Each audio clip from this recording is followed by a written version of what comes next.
Que se passe-t-il si je n'utilise pas pendant une longue période, typiquement une dizaine de secondes ou quelques dizaines de secondes, les fonctions radio de mon terminal, c'est-à-dire que par exemple je ne regarde pas de site web ou je n'ai pas une application qui fait appel au réseau? Nous connaissons la réponse, nous allons avoir un passage de l'état ECM Connected avec la connexion radio à un état ECM Idle où il n'y a plus de connexion radio.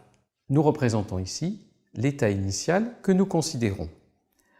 Le terminal a l'ensemble des tunnels et des connexions établies, y compris la connexion radio. Il est en état ECM Connected et l'EMME a la mémorisation de cet état ECM Connected correspondant au terminal que nous considérons. Nous voyons la procédure de libération. Nous supposons que le terminal est déjà connecté, il a les bearers et les différents tunnels qui sont établis.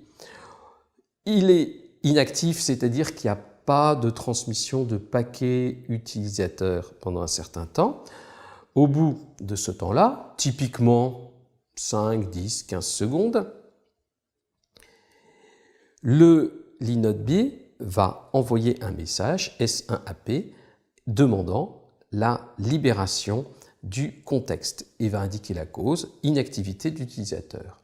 Le MME va à ce moment-là envoyer un message GTP de contrôle pour demander la libération du tunnel entre le S-Gateway et l'inode B.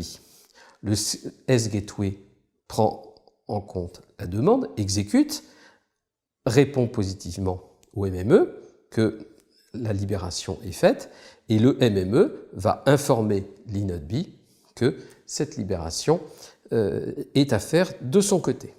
L'inode B informe le terminal que la connexion est libérée.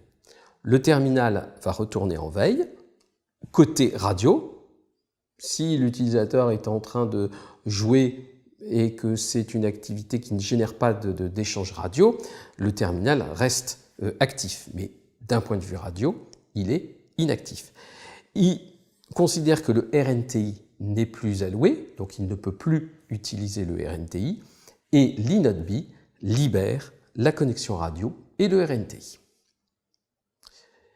Une fois que c'est fait, l'inode B répond au MME pour indiquer que la libération est complètement effectuée. À l'issue de cette procédure, le terminal et le MME pour ce terminal reviennent à l'état ECM Idle. Par contre, le terminal garde son adresse IP, c'est-à-dire qu'il est toujours dans l'état EMM Registered. On a donc deux types d'états, les états ECM et les états EMM. Dans l'état EMM Deregistered, le terminal n'existe pas vu du réseau, donc il est forcément dans l'état ECM Idle. Il est non connecté au réseau, il n'a pas d'adresse IP. Dans l'état EMM Registered et EMM Connected, le terminal est connecté au réseau, il a une adresse IP, sa localisation est connue à la cellule près par le MME, le terminal a un RNTI et tous les tunnels et les connexions sont établis. Dans l'état EMM Registered et ECM Idle, vu des applications, vu de l'utilisateur, il est toujours connecté. Le terminal est donc apparemment connecté au réseau, mais il a son adresse IP, mais il n'a pas de RNTI alloué. Il n'y a pas de tunnel ni de connexion partant de l'inode B. En revanche, le tunnel entre le Serving Gateway et le P-Gateway et le tunnel entre le Serving Gateway et le MME est maintenu. Pourquoi? Parce qu'un Serving Gateway gère une large zone et que la probabilité de changer de Serving Gateway en quelques minutes est relativement faible.